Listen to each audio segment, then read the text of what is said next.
Welcome to the Whose Body Is It podcast. I'm your host, Isabella Malvin.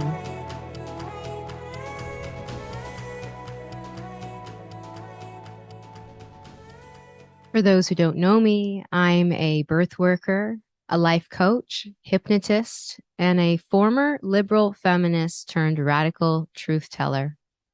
On this podcast, I expose the forces at play attempting to control our minds and bodies, such as transgender ideology, pornography, prostitution, and so much more. Together, we'll untangle patriarchal lies as you listen to jaw-dropping interviews with women from around the world. Warning, while listening to this podcast, you might find yourself triggered or perhaps notice where you've been biting your tongue on the issues that matter most to you. In my coaching and hypnosis, I help women and men stop getting triggered by every single thing, cultivate resilience, stop unwanted behaviors, and increase self-confidence. You can book your first session at whosebodyisit.com, and you can find that link in the episode show notes. And I just want to say that it's because of your endless support that I'm able to interview amazing women, get their stories out, and produce regular episodes for you. So with that being said, please like, comment, and subscribe to my channel on YouTube. And if you're listening in, leave a rating and review on Apple Podcasts or Spotify. And also consider making a financial contribution via the link in my show notes. You can also visit my activist sticker shop. My pro-woman stickers have the power to intercept transhumanist programming. So take a photo of your stickers out in the wild and tag me on Instagram at Whose Body Is It. Without further ado, let's get into this week's story. Today, we continue the conversation around the dovetailing of gender identity and colonization of indigenous populations with Maori activist and organizer Michelle Uriarau. Michelle began her activist work with refugees in Australia, but was radicalized on the issue of synthetic sex identity because of its potentially genocidal impact on Maori populations. Indigeneity brings a unique perspective from other women, she says. We see gender identity as a second colonization, and we are not even sure if we will survive it. Through colonization, Michelle notes, language is removed by force. You speak, read, think, and dream in your language. Everything that makes you you is expressed through language. So what happens when it's removed? Well, in this empty vessel, postmodernism, Western European and academic paradigms can be imposed, implanted. Michelle sees a real and present danger to the Maori people who already experience higher rates of suicide, incarceration, and now, with the imposition of gender ideology, more sterilization and extermination of future generations. We discuss the organizing strategy and tactics of feminist activists in Australia and New Zealand, and break down the violence and media spin following Kelly J. Keen's Let Women Speak tour in March. Ko Michelle Uriarau taku ingoa, ko Ngati Hinipare, rawa ko Ngati Mahu, ngā hapu o te iwi o Ngati Kahungunu. So my name is Michelle Uriarau, and I was just explaining where I'm from and which tribe I'm from. I'm New Zealand Maori, but I do live in Australia and I've been here for some time now. And I'm co-founder of Women's Action Group Southwest Victoria and Mana Wāhine Kōrero in New Zealand and Australia. International, I guess you could say. You know, what got you into activism and organizing in the way that you are now? I was involved in refugee advocacy for a few years in the area that I live, you know, helping with the admin and all that type of stuff. But I wasn't as deeply as involved as I am for these two groups that I helped co-found. In short, the synthetic sex agenda or gender identity ideology is the impetus for creating these groups and for the activism that we do, purely because of the seriousness of it. And I kind of, indicated to you before we started recording, we do have for mana Wāhine Kōrero, we do have didn't think so at first, I've got to admit, but I discovered over the years that we do have a bit of different viewpoint than other women, purely because of our indigeneity, the fact that we are a minority. We barely survived the first colonization, that's just a fact, for a myriad of reasons. And, we see gender identity as the second colonization. We're not even sure if we'll survive it. When you say we see gender identity as the second colonization, are you speaking to what you believe is another targeted attack at the remaining women and men? Is that what you mean? Like, can you speak more on that? Absolutely. So when we say the second colonization, absolutely everything about gender identity ideology pretty much maps colonization. So you're looking at, for example, the indoctrination in schools. Like our elders were forced to speak English, and they were not allowed to speak their language, we call te reo, or they would be beaten. And it's a bit sick, isn't it? Of course, now you're not allowed to do that to children. So what do? They ostracize children, or they shame children. Similar thing. And I guess the quickest way that I use to describe it is, these colonizers, Isabella, they've gone from, we identify as your landowners, we identify as your leaders, we identify as your teachers, we identify as your healers, until we get to today, we identify as you. So that's how we see it, if that makes any sense. But, and then further from that, when the indoctrination in schools is teaching children, like our tamariki and our mokopuna, our children and our grandchildren, that they could possibly be born in the wrong body, that idea, the very idea of that is, we consider it to be tapu, which means it's sacred, so therefore forbidden. There's just no such thing. We've never, ever, ever in our history given birth to children and believe that they were born in the wrong bodies. And it's a very insidious idea to plant in a child's head, So when we're looking at for our people, we have there's a lot of firsts, we're leading in a few things. So we've got highest rate of suicide, youth suicide in particular, from ages 15 to 24. It's almost double the rate of non-Māori in New Zealand. Wow. So you add that, you look at that, it's pretty serious. You also look at, health outcomes for Māori are a lot less than for non-Māori. I don't like saying non-Māori, but others, I should say. We've got higher incarceration rates than anyone else in New Zealand. But then going back to this indoctrination of children, planting the seed that they can be, the opposite sex if they so choose, or this, the nonsense term non-binary, it means absolutely nothing. It creates another binary, by the way, too. If it's non-binary, do you know what I mean? Then they acknowledge, because they're identifying, God, I can't stand that word anymore, but, they're relating to the word binary and saying, oh, we're not that, if that makes sense. It's just twisted. When once our children and our grandchildren start sterilizing or castrating themselves, Isabella, that ends our whakapapa. There is no children, there's no lineage coming from that child. And when you add everything else into the mix, the fact that, there are women, and obviously Māori women, who aren't able to bear children for whatever reason. There are Māori women that choose not to have children. And by the way, they absolutely are well within their right to choose that, make that choice for themselves.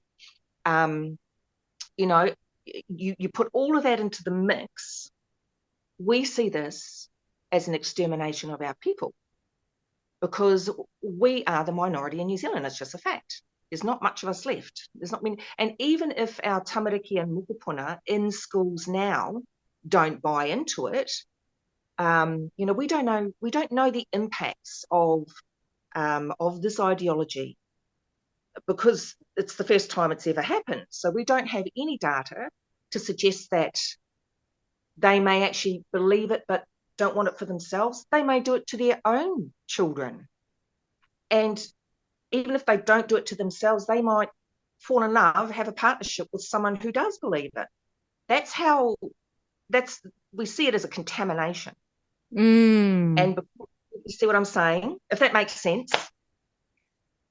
Yes. Oh my gosh. I really appreciate your framing. I mean, you're saying that the stakes are really, really high. I mean, when we like zoom out, I mean, I'm hearing just a real sense of urgency. When you're talking about ending the lineage, that is not the kind of language I use when I'm talking about, upper middle class, predominantly white girls who are being targeted here in the US. I'm not going to, will this end our lineage? I'm thinking, okay, abuse of the medical paradigm, of medical industrial complex. I'm thinking sterilization. I'm thinking eugenics, but I'm not quite going to ending lineage. So when I hear you say that, I just think, wow, okay, well, and the other reasons you listed, like the suicide rate, and yeah, what I'm hearing you say is just the stakes are so high.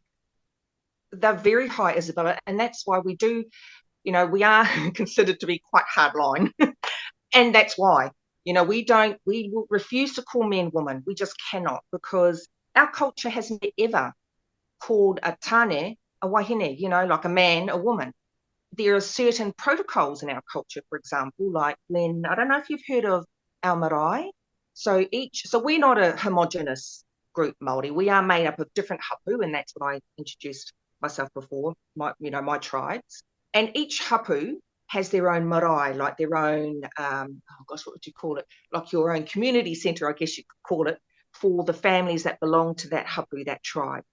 And for each marae, obviously you have the people involved and caring for the community.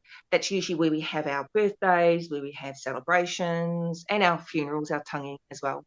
So it's like a hub, I guess you could call it. When we have visitors enter the marae or coming onto our land, the calling, the greeting, or the person that calls us must be a woman. We call it karanga, the calling, and that's because only women can give birth. Only women give birth to, to humanity. So for us to consider that a man could take that place, then we would be saying, oh, well, men can give birth, right? And we don't have there's no evidence of the stuff in our culture, not in our songs, our waita, our haka. I don't know if you know what a haka is, our, war dances, our oriori, our lullabies, our nothing. It's just not there. I mean, maybe we had some people that were gender dysphoric, maybe, but if so, there's still no evidence of it. And it's easy to say, oh, well, they just didn't come forward. Okay. But that does not mean that it existed, because, if you look at gender identity, there's a whole lot of social angst behind that. And society was very, very different for our people pre-colonization than it is today. So, Yeah, I spoke to Cherry Smiley, who's of the Navajo, and I'm forgetting her mother's tribe, but she was saying that when she asked her grandmother about, hey, grandma, were there men in, dresses, or were, and her grandma said, and again, this is one account, one grandmother, but her grandmother, and it's a story. She said, men started wearing women's clothing after the white men came. Yeah. Well, I mean, that tracks for us as well. Like, definitely, post-colonization, yeah, for sure. Mm-hmm. But that doesn't mean that it's been like a central part or any part of our culture. And I'm just going on evidence, if you know what I mean, proof. Like, we just don't have any, that's all. And I personally would rather say we don't know. Like, we just don't have that evidence. I always just think, okay, well, as you mentioned, Jennifer Billick's, term synthetic sex identity requires like an industry. It requires medical technology, so if the medical technology wasn't there even like 50 years ago, what do people think, who was doing all the top surgeries and the bottom, just like it wasn't a thing. It just, how could it be possible? But even if it was just social so-called transition too, Isabella, like, thinking about the way that our ancestors, our tipuna, wore their, I don't know if you know, but our ancestors wore moko, so tamoko, so, tattoo on their faces. So for the men, usually full face, sometimes half, just depending, and sometimes full body. My ancestor had full body tattoo, full body tamoko. And for women, for Wāhine, it was actually the lips and the chin. So if we're saying that there were indeed men, you see what I'm saying? We would have had men with just the lips and the chin, nothing else. But we don't. And we would have had women either with the full, you know what I mean? The full taimoko, but we don't. There's just no evidence of it. Right. If there was this wild disconnect, there would have been like a visual representation. There would have been something that would signify like a clash. Yeah. But what you're saying is that there was a very clear, you have these tattoos and these markings because you are female, and you have these because you are male. It's not hard, binary, right? Yeah. So, but also too, I mean, there's just a bit of detail is that not every man or woman actually wore moko either, just depending on which hapu they were in, which tribe they were in. Every tribe was different. Like in my tribe, you actually have to be approved, I guess you could say, to wear tamoko. That's just the way we do it, but not all hapu, not all tribes are like that. So is there an approval process because it's just such a high honor, or what is how does I'm just curious, how does it work, particularly for women? Okay. Well, I mean, my understanding, this is pre-colonization, my understanding was you had to be, for my hapu, my tribe, you had to be someone of standing.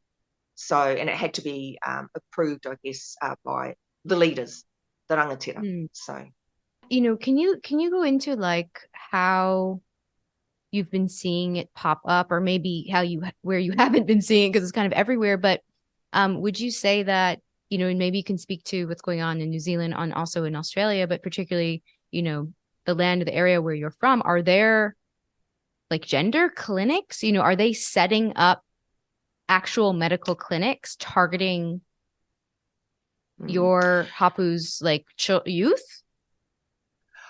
Well, so for New Zealand, actually, last time I checked, so this could be out of date by now because this beast does move quickly, right? So last time I checked, there were no gender clinics as such in New Zealand, but that could well have changed, Isabella, because it was actually Dialandi, the other co-founder of Mana Wāhine Kōrero, that told me a few weeks ago that there are 10 times more children on puberty blocking drugs in New Zealand than there are in the UK.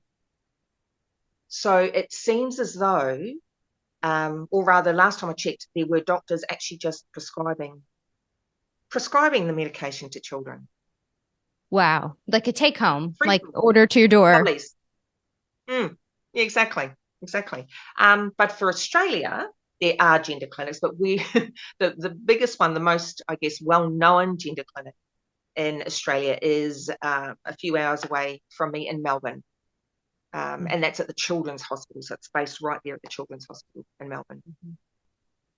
And it's almost like that's the destination, but the pronouns and the social what's called social transition and the media, like it's all, like what was it, the term you used, a contamination.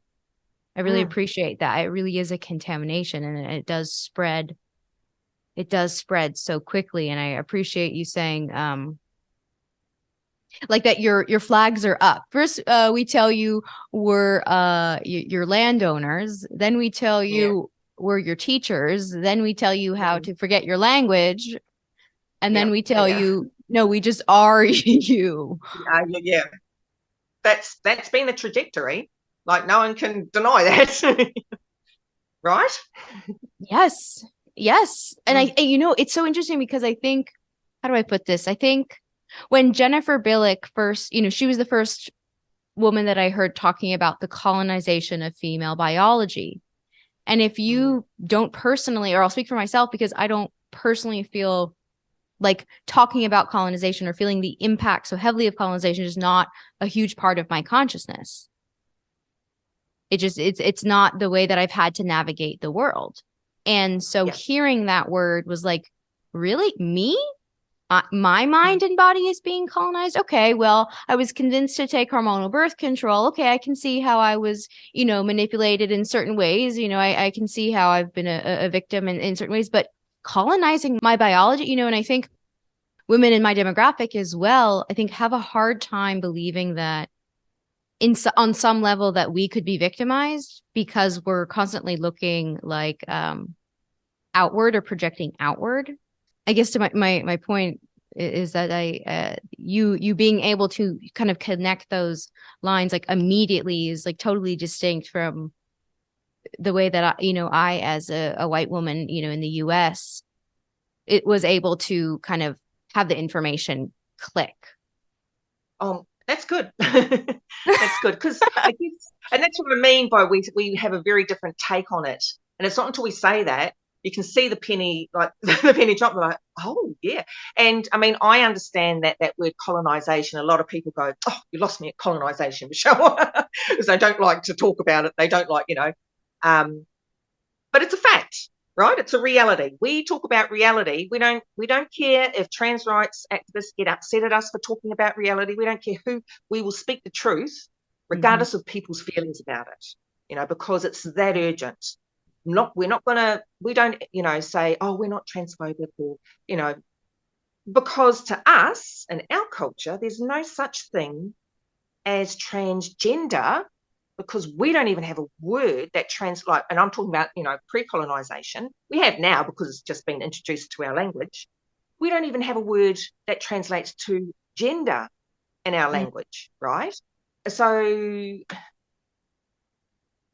when people say, oh, Michelle, you're transphobic, it makes no sense to me. It doesn't mean anything because humans can't change sex. Men can never be women can never be men. No such thing as being born in the wrong body. And that is basically the kernel of that ideology. But, if anything's predicated on a lie, then everything else that spreads out, that fans out from that, it's contaminated already. It's a lie. It's just getting worse and worse and worse over the Mm-hmm. years. I mean, I'm not sure how long you yourself have been at this. I've been at it since stumbled on it in 2017 and kind of went, what? That was my peak trends was in a uni course for Indigenous Australia. I loved that it was made available for non-Indigenous Australians because they're not offered that often. And it was just like a quick course. The first assignment was fantastic. Second assignment, Isabella, they threw out the genderbreed person. And I thought, what? What is this? Um, And then I had was quite clear that I was the only one in the group that had no idea what was going on. And I felt like I'd been living under a rock. I seriously did. And then all these assumptions about Indigenous Australia, or Aboriginal, I should say, sorry, Aboriginal culture. And I'm thinking, and yeah, I don't know that that's true because if you know anything, just the basics about Aboriginal culture is that they always have had women's business and men's business. For the mob that live on whose land that I live on, they even say women are not allowed to play the didgeridoo. They actually don't call it Mm. didgeridoo. Sorry, they forget the other name for it, or their traditional name for it. I do apologise. You see what I'm saying? So that rang alarm bells in my head, and I've not looked back since, Wow. pretty much. But hey, just going back, sorry if you don't mind me making this point, but when it comes to thinking about this movement or agenda, sorry, in terms of colonization, one of the things that really struck me too in my peaking moment was the language change. So obviously, like, the definition of woman, anyone who claims to be a woman.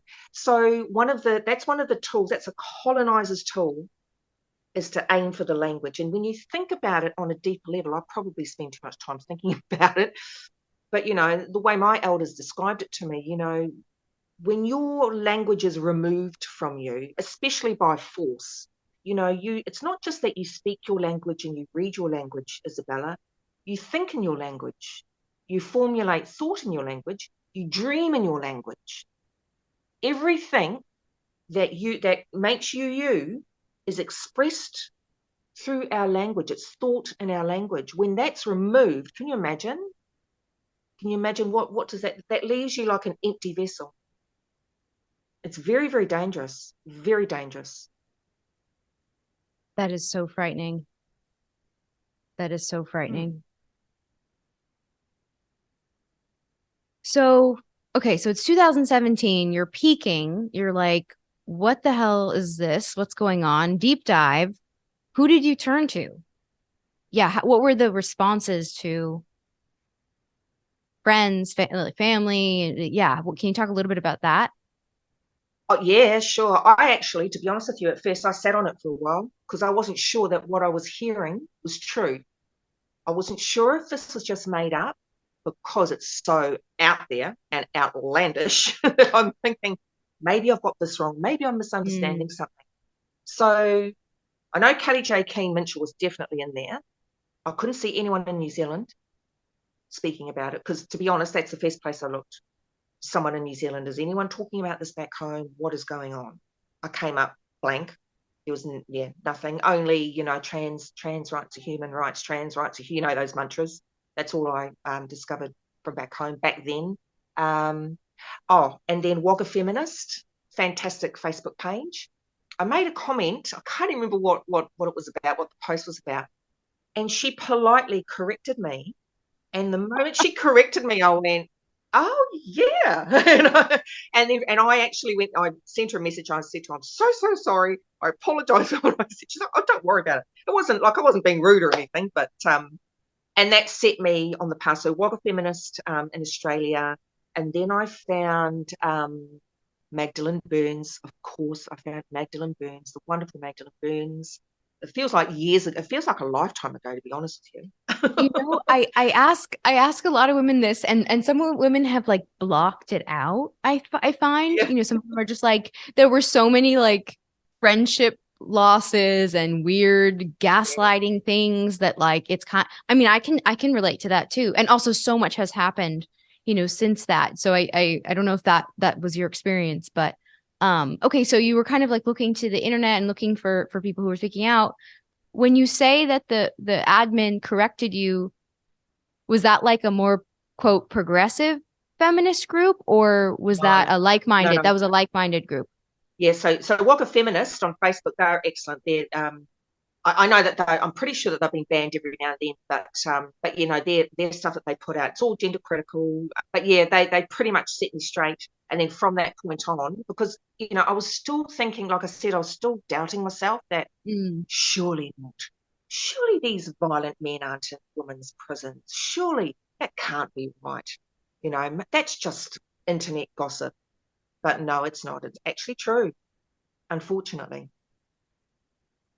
What was the response from like friends and family? I mean, did you have a kind of Carrie Smith, she's a podcaster here in Texas, actually, and she calls it the great unfriending. She went through the great unfriending. I love that. I love that phrase. Did that happen? Yep. Did that happen to you? Did that happen with elders that you knew? I mean, did it happen across the board, or can you talk a little bit about that part? Yeah, sure. Look, first for my whānau and my family, no, there's no unfriending, not on that, falling out over other things, but but no, not on that, and definitely not my elders. Like they've said to me, no, there's none of the stuff in our culture, really, So I kind of piqued them, Actually, my dad rang me this morning because he wanted to talk about Auckland, but yeah, I said, Dad, I've got to get ready. I'll come back to you. But anyway, so even my father, like when I explained it to him, the penny didn't quite drop. until I said to him, what if I came out tomorrow as a man, Dad, and I rang you and I told you that you need to call me Michael and my pronouns are he and him. And for him, the penny dropped. And I tell you why the penny dropped for him, Isabella, is because on my father's side, he's Cook Islander, the family land, all titles get handed to the eldest son. So, and I'm the eldest daughter. So if I changed to, so that's what that's what got it for him. Everyone comes to this differently in their own way, depending on their own point of view, obviously, and their own circumstance. But yeah, look, as far as friends are concerned, look, I'll be honest. There were friends that they were actually more friends of friends. One kind of friend had a go at me, but losing those people on my Facebook friends list, whatever. But my closer friends have not. They don't speak to me much. They leave me alone. They support me. Well, I don't even know that they support me, but that I don't hear from them ever. Pretty much. So, but then again, because of this work that I've been involved in, Isabella, I have made the most amazing friends out of it. I really have. And for that, I'm really, I haven't even met Dailandi, who I co-founded Mana Wāhine Kōrero with. And we always end every phone call with, I love you, Oh my gosh. And the thing is, I get it, Isabella. I know that, when women speak out, as we saw in Auckland, we are silenced. The threat of losing our jobs, single parents, like when we first started Mana Wāhine Kōrero, I was in contact, or rather young women contacted me, young Māori women, who were frightened about even speaking against gender identity ideology, because single mums, or even mums, there was a mix of them. They can't afford to lose their jobs. They've got to put food on the table, for their children and their grandchildren. You know what I mean? There's just far too much at stake. But that is by design, as Dailandi calls it, #by design. Colonization, that's what it does. It frightens you into doing what the overlords want you to do. That's how it works. And, here, yeah, you bring up the just being able to provide for your family. And then here we've had so many cases, and if you've seen this too, with, it being used in divorce court, being used against each parent. So if you don't, the child will say, like, I want to live with dad because dad is going to put me on testosterone. Oh, and so the mom can be complicit in the medicalization of the child or lose custody. Jeez. If she has a narcissistic ex-husband, but I've seen it used here in the court system. And I work with women who are, going through this and really don't want to lose full custody of their kid, but they tread lightly, or it's a total disaster. But yeah, you bring up the point of just, you see, sometimes you just can't even afford to lose your job. So what do you do? It's a real tricky place to be as a mother. Yeah. As you said, a single mother. So, okay. So then, when did you really start organizing? Was it immediate? Did you have a background in, what was your background before this kind of work? Were you an organizer? Were you an activist in other realms, or can you talk a little bit about that? And then. Sure. So no, not really an activist. So my background is in corporate. So I've got a corporate background. Really, my title was account manager, and then it changed to provisioner, I think it was. Yes, provisioner. And then I became a project manager. You know what I mean? In the corporate world, titles don't really mean what they say. It's really just glorified customer service. Constantly organising things for your customers and all that type of stuff. So I'm pretty good at the admin side and all that type of stuff, purely because it's what I did for a living. You know what I mean? So for Women's Action Group Southwest Victoria, it's myself and two other women, one of whom used to run for the Greens party in this area. And we started Women's Action Group in 2019, which was the same time that the Victorian state government, Labor government, had introduced for the second time to Parliament the sex self-ID bill.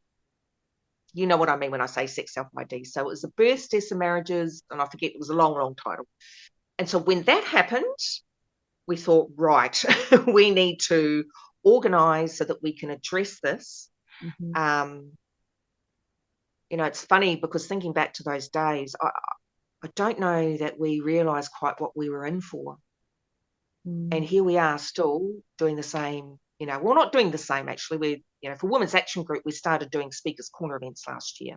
But anyway, so that was for Women's Action Group. And then I'd always had it in the back of my mind, like I was explaining before, Isabella, you know, with, you know, for my people, my culture, I've always had it in the back of my mind that I really wanted to, if no one else is going to do anything back home in New Zealand, then probably the time to step up.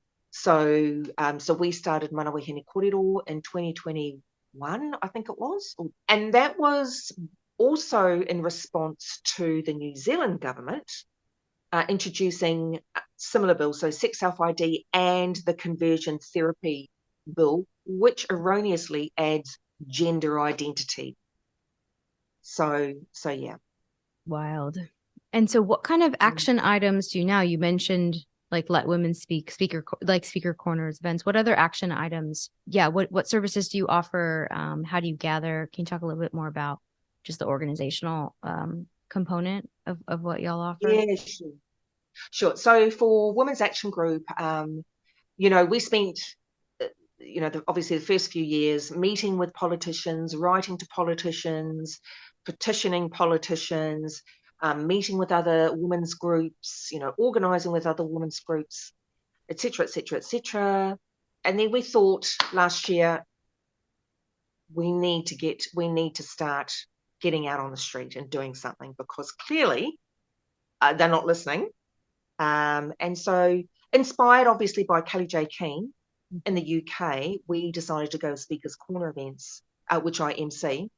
And so we've only been going since October last year. But we can see incrementally, like with each event, Isabella, like the last event, my fellow co-founder and I were going, oh, I don't know, we might get 6 or 7 people. Rocked up. I was totally unprepared. There's quite a few people there.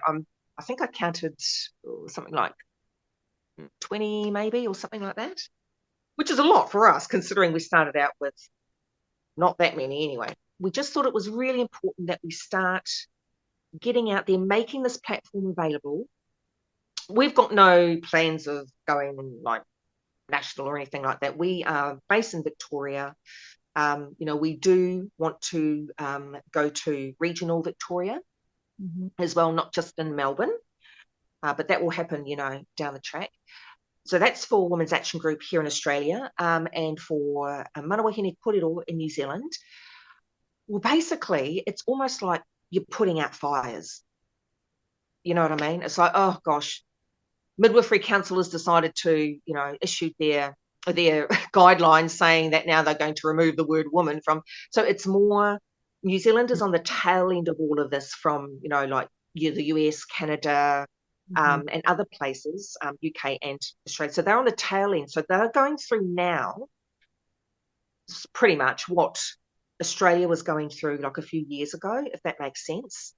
So, you know, policies and, you know, laws, policies in particular are being changed in New Zealand. So it's more like that we're putting out fires. But when we heard that Kelly J was going to be doing, you know, a tour Australia and New Zealand, Di really wanted to step up and help with the organisation. And my goodness, can I just credit to Diane Landy and Sarah Henderson in particular, all the paperwork that they did. Oh God, the councils that made us do pretty much a thesis. Unbelievable. And then those riotous people just rock up. Unbelievable. Anyway, before we continue talking about the recent Auckland events, you were gonna also share about some other actions that you've done. Yeah, just quickly. So in New Zealand, Di Landy and her sisters have I guess this is, being proactive as well. They've done it, I think, it might be twice or three times now.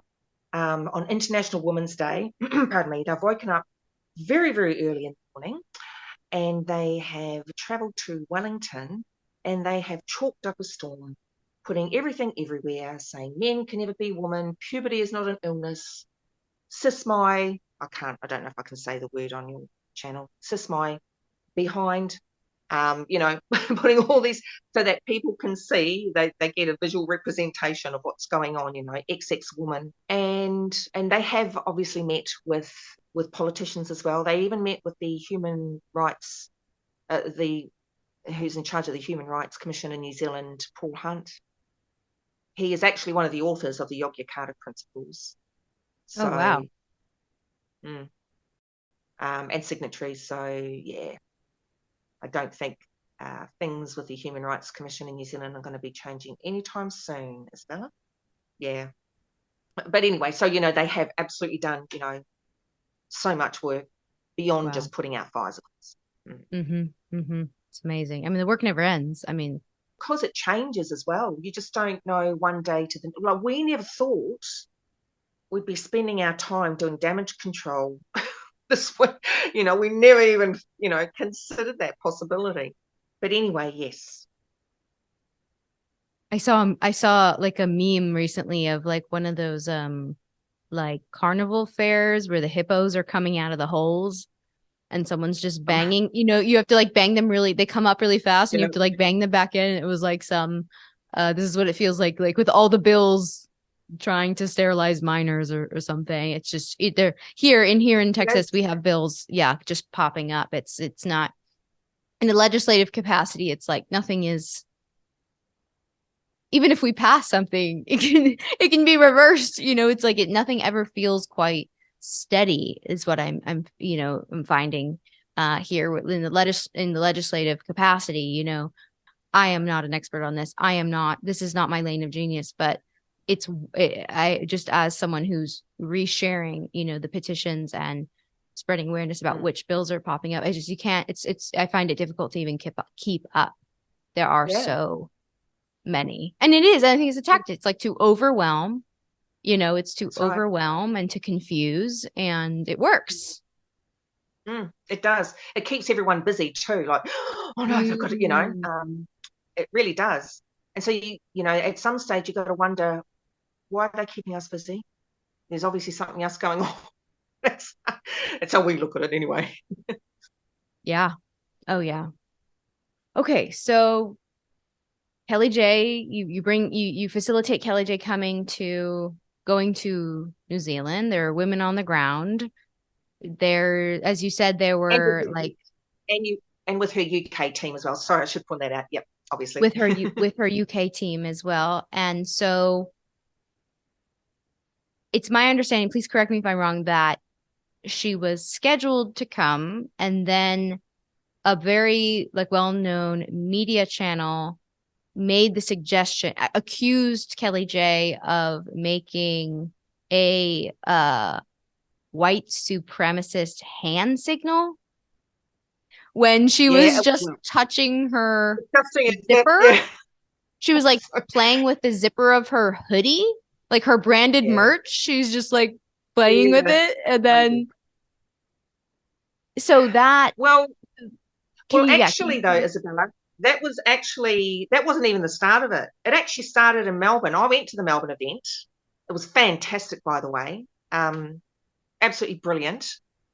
I spoke very, very briefly, and I was so pleased to see quite a few supporters for Kelly J. There were 6 groups of us, and by my count, by the way, including us, like outside Parliament House. And when the Nazis rocked up, Isabella, we didn't know who they were, because you're not allowed to wear the insignia. Obviously, it's, you're not allowed. So they were just in plain black clothing and it was a stinking hot day. Like, it was like the hottest day recorded in like 10 years, the hottest autumn day in 10 or something like that. So we'd gone prepared, And so they were all in black, and some had black masks, like, just the masks, COVID masks, I guess. Some didn't. Some weren't wearing masks. Black hats, most of them. And so we didn't know who they were. No idea. And we had the synthetic sex activists. It's funny. Opposite us. And then there was Antifa. They came up the other side on the right of us. And then these guys stood in front of them, and we're like, what? And there were I must admit, the police in Melbourne did a brilliant job.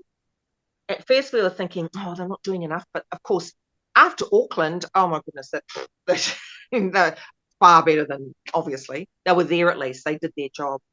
But the police, we had mounted police in Melbourne. They even rocked up with the biggest divvy van I've ever seen in my life. There were police all along the top, at the top of the first tier of steps outside Parliament House, because you're not allowed to go beyond that by law, apparently. So it was well policed, and they were doing their job quite well by keeping all of us apart, kind of thing. So that's where it all started, Isabella, because of course, when women stand in the same street as men we've never met, we're not associated with, and they start doing the Nazi salute, of course that's our fault, isn't it? So that's where it started. And then it just rolled on from there. The state premier made a press statement. So it was just Nazi, Nazi, Nazi, Nazi. So this is what was fed to New Zealand the entire week, pretty much in the lead up to her event in Auckland, to when she arrived in Auckland. It's all lies. It's rubbish. To think that Wāhine Kōrero, like, the Nazis don't care about us. They wouldn't give us a time of day. But it's just ridiculous. It really is.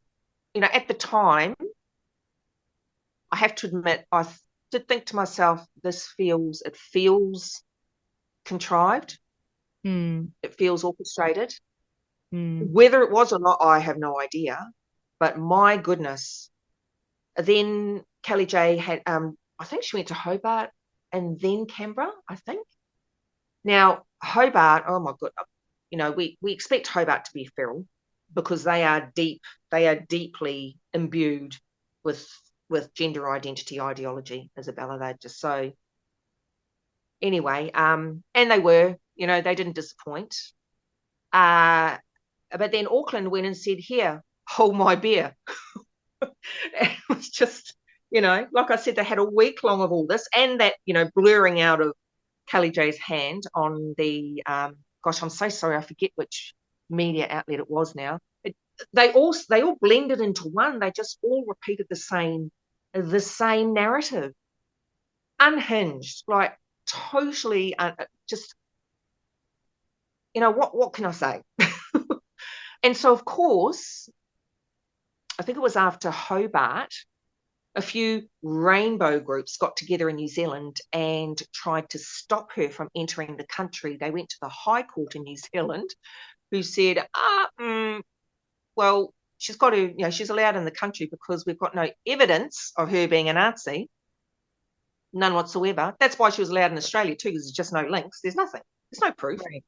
And amongst all of this too, Isabella, not once did any of these media outlets even highlight or showcase what Kelly J herself says at these events or what we women had to say.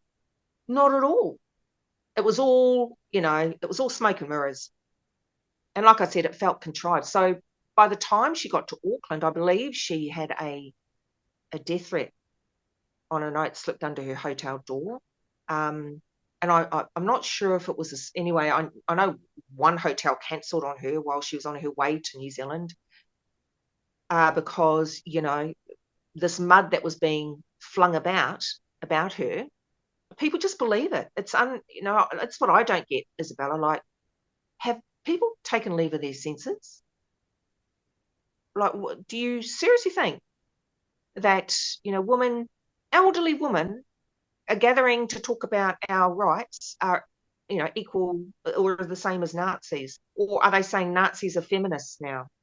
Yeah, that's the weird, that's the even more insane. But nobody's thinking. Like, it's all just confusion and like robotic, like it doesn't have to make sense to repeat it and enact it and repeat it and enact it. And, as you said, all the news media just going, bah, bah, bah, bah, bah, bah, bah, Yeah. that's Mm. wild. So It is wild. thank you for Mm. kind of taking us through the, kind of what happened in Australia, because I had no idea, like, the sequence, again, because okay, all the footage that I've been seeing is just, what happened on the ground there. Yeah, And yeah, fair enough. It's pretty it's big. It's pretty big, right.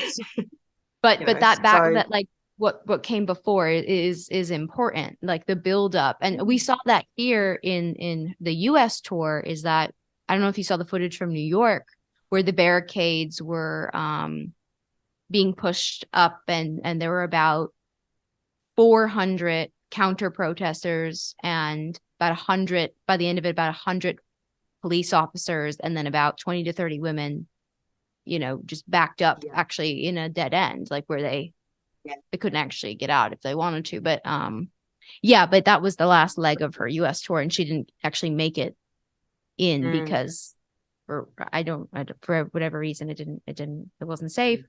But yeah. And the other thing too, sorry, I should mention as well that Di Landy, co-founder of Wāhine Kōrero in New Zealand, she actually had an interview with Today FM in New Zealand, Rachel Smalley, I think her name is, and she spelled out very, very clearly that we're not Nazis, So that was like one of the first interviews. I think that was on the Monday before. I want to say it's the Monday. I think it was the 20th. It was either the Monday or the Tuesday of the week leading up to all this ridiculous, um, inaccurate or mischaracterization, sorry, of what Kelly J stands for and who she is. So Di Landy even she had an interview on radio and no one picked it up. Convenient. I saw footage of the men doing the hauka in front of, kind of coming up against some gender synthetic sex identity advocates, and Yep. some Antifa people. That was a really powerful just like visual that I saw, like in contrast to Kelly J being like taken away by Yes. multiple police Mm. officers, and being protected by women on the ground too. We should say, make note of Yep. that women were actually using their bodies as Mm. barricades to protect Kelly J and help kind of like move her along with security, into, at least that's what I gathered from the photos and some of the footage, that it was this, women were putting their bodies on the line, and Oh, geez. absolutely. Absolute warriors, those women. You know, yeah, their bodies were definitely put on the line that day. But just broadly speaking, just so with the haka, so there was actually another event happening. I'm not too sure where actually, but it was, so that was a different event that you saw the men doing the haka. Brian Tamaki isn't the name of the guy that is attached to that particular, and his wife Hannah Tamaki as well. But I'm not sure exactly what their, because we didn't know that they were having an event when we were organising this one. We had no idea. Mm. But so just generally speaking, just so I can address that part.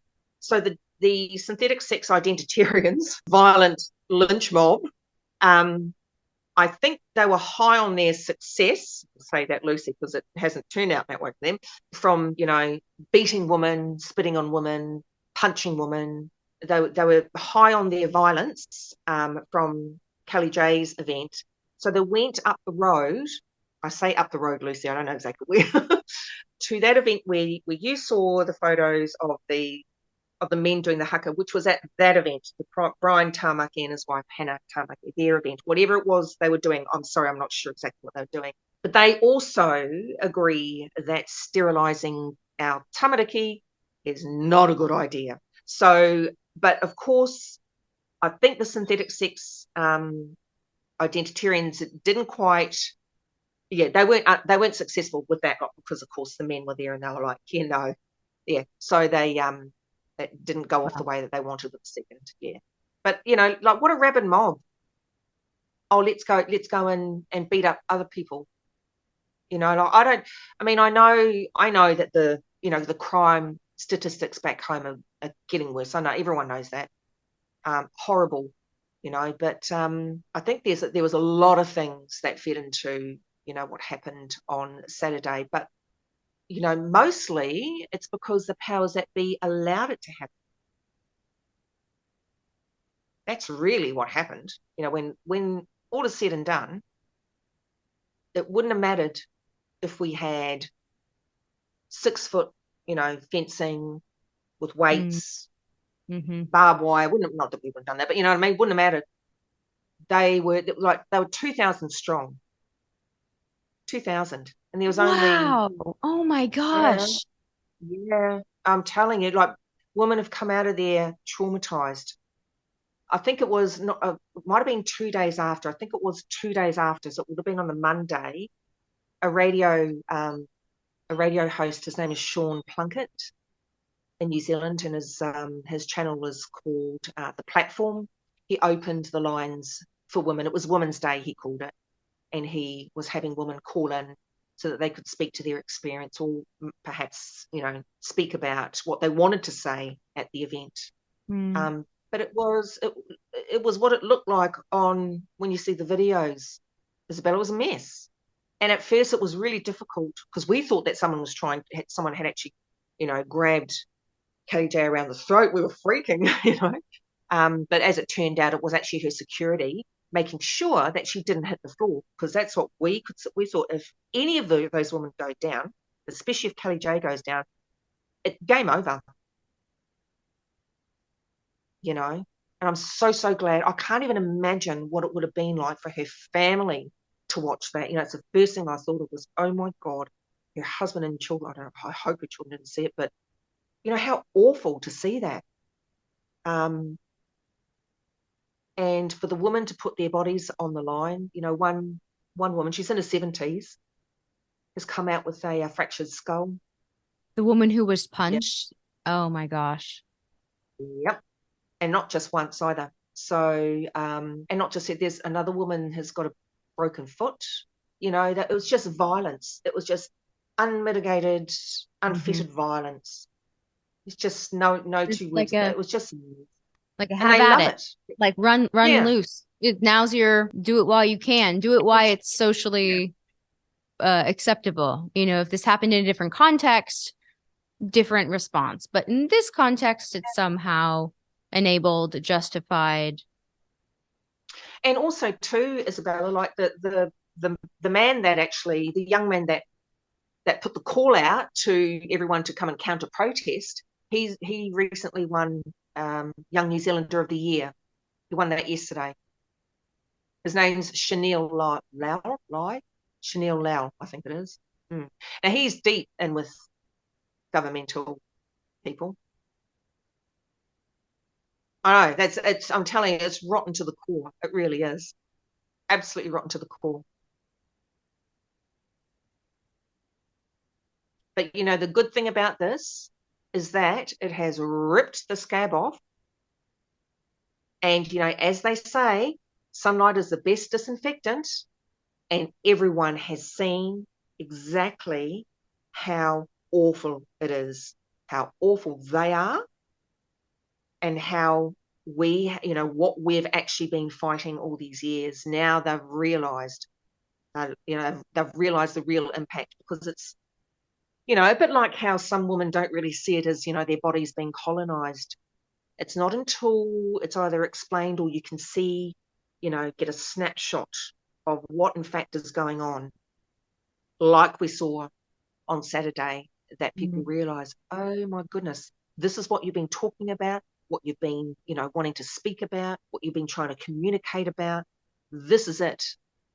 And so I'm not glorifying it or anything like that, don't get me wrong, but kind of did us a favour, because they showed the world just how vile they are and how totalitarian they are.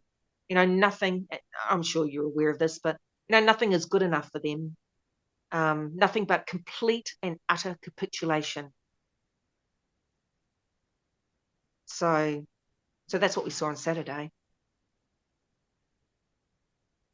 Well, thank you for having hard lines is what I want to say, because That's there why we is have hard no, lines.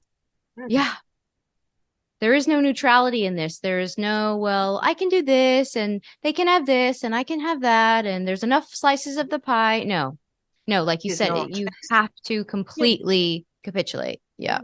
And the thing is, they've got their human rights. They make out, and I'm sure you know this too, trans rights are human rights. Well, what rights don't they already have? They have their rights. They're actually talking about privileges is what they mean. And so that's what we say no to. It's like, well, no, have your human rights. You've already got them because you're human. But the rest, no, absolutely not. You know.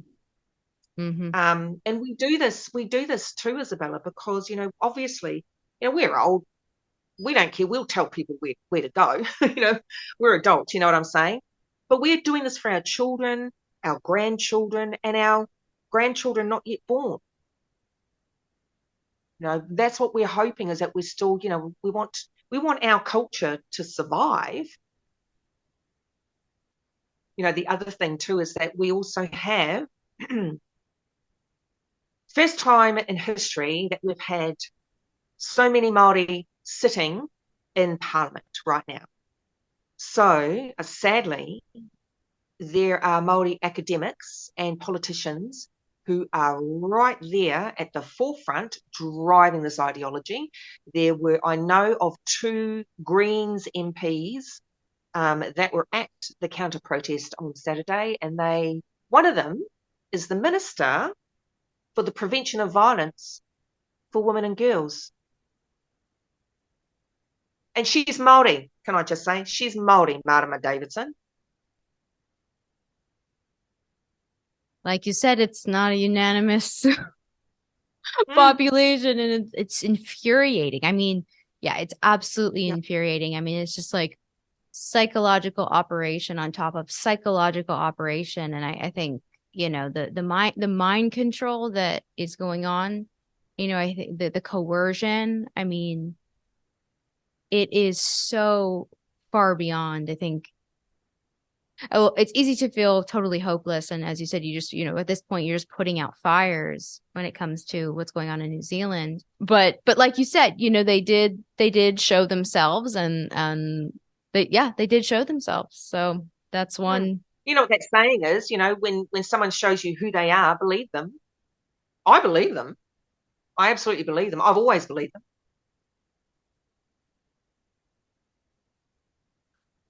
Is there anything else we didn't get to that you want to speak to, or perhaps close with?